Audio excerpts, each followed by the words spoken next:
Saudara, malam ini kondisi arus lalu lintas pemudik di jalur arteri Karawang, Jawa Barat semakin padat. Diprediksi malam ini jadi puncak arus mudik di jalur arteri Karawang. Pemudik memadati jalur arteri Karawang menuju Pantura.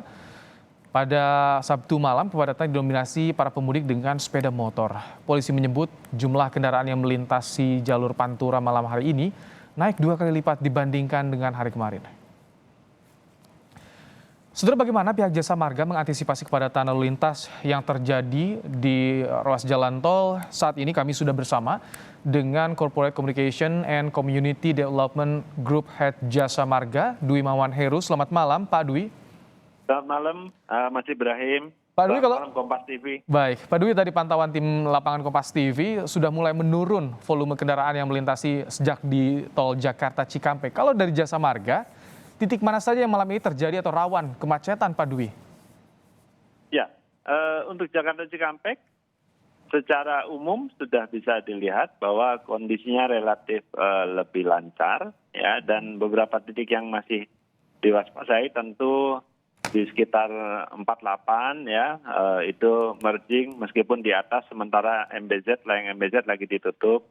Gitu ya. Kemudian keluar masuk rest area ya, keluar masuk rest area 57 itu rest area pertama setelah elevated turun ya. Kemudian juga diperhatikan antara 62 sampai dengan 72 ya. Di 72 itu udah ruas Cipali ya. Di sana kan ada ex kantor gerbang Cikopo, di sana juga perlu diwaspadai. Saya pikir itu beberapa titik. Tapi secara umum kita bisa bilang bahwa ini lancar, dan tadi juga bisa dilihat di tayangan Kompas TV di depan gerbang tol Cikatama hanya 5-6 kendaraan. Dengan angka atau jumlah kendaraan yang melintasi dari tol Cikampek, Cikatama, Cipali, artinya sudah betul ya, fix terlewati puncak arus mudik yang terjadi kemarin, Pak Dwi? Mas Ibrahim, jadi sebagaimana sudah kita informasikan sejak awal bahwa Jasa Marga memproyeksi untuk tahun ini puncak akan terjadi di tanggal 29 kemarin. Dan memang kalau kita lihat kemarin itu angkanya 105.000. Terhadap normal itu upside 165%, Mas Ibrahim. Jadi hampir 2,5 kali lipat, itu sudah puncaknya. Nah, untuk yang hari ini kami perkirakan ini masih ada sisanya yang belum berangkat kemarin, tapi akan turun di bawah 100.000, mungkin sekitar 80.000. Kita lihat angkanya besok, karena biasanya kami tutup shift itu setiap jam 6 pagi. Tapi tidak akan lebih dari yang kemarin, hari Jumat, itu 105.000. Pak Dwi, Ya. kebijakan one way bergeser nih dari kilometer 70 diperpanjang bahkan hingga tol Bawen. Apakah artinya kepadatan sudah mulai bergeser ke wilayah Jawa Tengah saat ini? Dengan mulai bergerak dan mulai mengalir dengan baiknya distribusi volume menuju ke arah timur, maka memang perlu dilakukan perkuatan di arah timur sehingga sempat diperpanjang. Ya, jadi memang ini kan one way, kemudian juga kontraflow, ini merupakan proses yang terus diupdate sesuai dengan kondisi di lapangan. Ya, awalnya dari 47 sampai dengan Kalitama, tapi itu ternyata berdampak pada arah Bandung yang menuju Jakarta. Kemudian digeser dari Cikatama, tidak dari 47 menuju ke Kali Kangkung. Kemudian dari Kali Kangkung hari ini tadi ya, itu dibuka lagi, dilanjutkan sampai dengan ke Banyumanik dan dilanjutkan ke Bawen sampai 442. Nah, tadi jam 4 yang Banyumanik Bawen sudah ditutup, Mas Ibrahim, jam 4.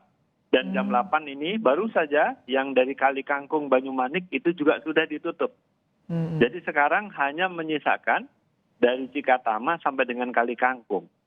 Oh, nah, sudah berubah lagi ya artinya ya? Ya.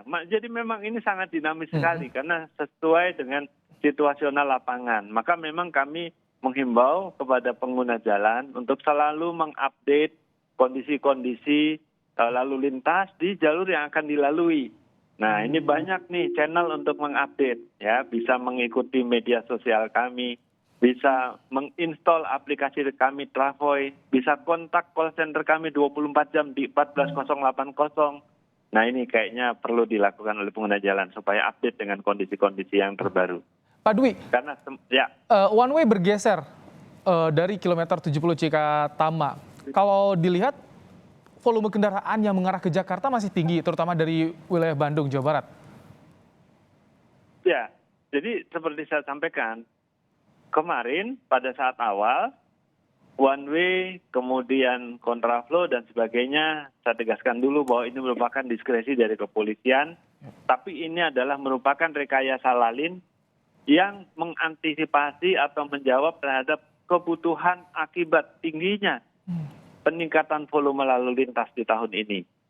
Pada saat awal kami sudah informasikan bahwa sesuai dengan hasil Litbang Kemenhub juga, ya 85 juta mau mudik. Nah kami juga mengeluarkan proyeksi bahwa tahun ini angka mudik itu akan tidak hanya melebihi 2021, tapi melebihi angka sebelum pandemi 2019. Ya, sehingga apa yang harus dilakukan yaitu kontraflow, one way dan sebagainya. Di saat awal karena kita berpikir sedemikian banyak yang mau berangkat, kita ambil dari 47. Begitu dilakukan dari 47 ternyata ya ada dampak dari Bandung yang ke arah Jakarta sehingga digeser menuju ke Kali Kangkung. Setelah dari Kangkung relatif soft, kemudian 47 sampai 70 kita kontraflow, kontraflow-nya 1 kurang kita tambahin 2 lajur ternyata sudah soft. Jadi ke arah timur dari 47 ke 70 cukup kontraflow 2 lajur. Adapun one way dari Kali Kangkung sampai dengan dari Cikatama sampai Kali Kangkung. Ternyata ada pergerakan lagi. Maka kita tambah dari Kali Kangkung ke Bawen dan tadi seperti saya sampaikan jam 4 yang dari Banyumanik ke Bawen ditutup dan jam 8 dari Kali Kangkung Banyumanik ditutup sehingga sekarang tinggal menyisakan dari Kali Kangkung sampai dengan dari Cikatama sampai dengan Kali Kangkung. Jadi ini saya pikir seperti tadi sampaikan disesuaikan dengan situasi di lapangan gitu Mas Ibrahim. Diskresi dari kepolisian juga yang dilakukan di ruas jalan tol. Jadi ya. Betul. Jadi kami mendukung ya Mas Ibrahim. Jadi misalnya penyediaan fasilitas ya, plastic barrier, rubber cone gitu ya, kemudian rambu-rambu prisma, rambu darurat, kemudian petugas ya, kemudian informasi.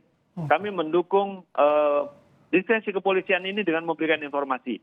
Bisa dicek di Instagram kami @official.jasamarga, bisa dicek di Twitter kami @pt-jasamarga. Semua mulai kapan dibuka, kapan digeser, kapan ditutup, semua ada informasi di sana. Nah, kalau yang wewenang Jasa Marga nih, Pak Dwi, soal di gerbang tol, seperti apa rekayasa yang sudah dilakukan? Apakah sudah optimal atau masih ada catatan, Pak Dwi? Oke.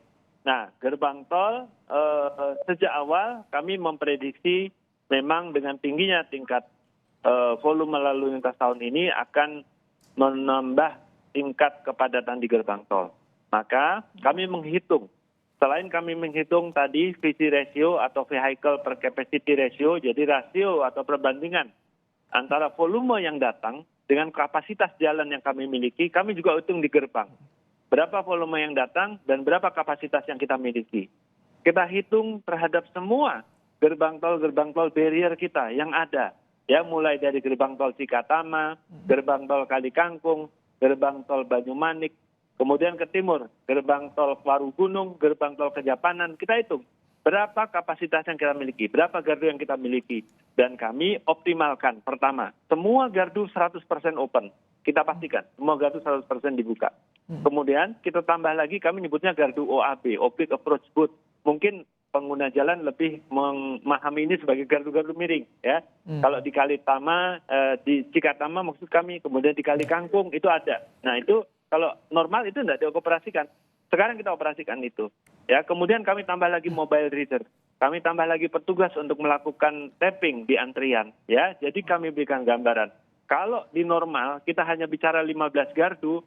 Ya, saat ini di Cikatama kami bisa operasikan ditambah gardu reversible sekitar 21 gardu. Plus kami tambah lagi mobile reader. Mobile reader kami punya sampai dengan 9, tapi selama ini tidak pernah kami gunakan semua. Kami hanya gunakan 3 atau 4. Jadi sekitar 21 gardu plus 3 atau 4 mobile reader. Pada saat one way kami tambah jadi 30. 30 gardu semua kita gunakan. Pak Dwi, Gitu, Mas Ibrahim. terima kasih banyak Pak Dwi telah bergabung dalam Breaking News Kompas TV menyampaikan apa yang sudah dilakukan oleh Jasa Marga dan rekayasa lalu lintas yang kerjasama dengan kepolisian juga seperti apa. Kita harapkan nanti di arus balik tidak terjadi kemacetan dan lancar. Terima kasih Terima kasih Mas Dwi Ibrahim. Terima Mawan kasih, Kompas Heru TV. dari Jasa Marga telah bergabung dalam Breaking News Kompas TV.